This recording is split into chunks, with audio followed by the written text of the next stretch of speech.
So Americans are starting to realize that Shakespeare sounds better in a Southern accent. Hey, all right. To be or not to be? That is the question.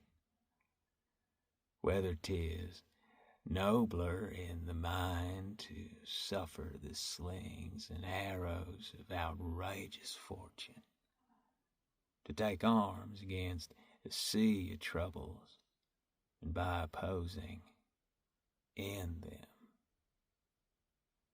to die, to sleep no more,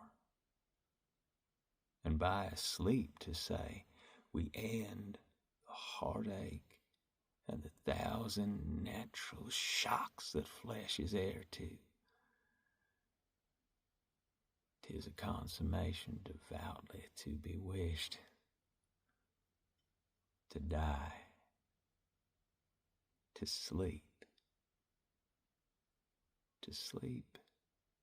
perchance to dream.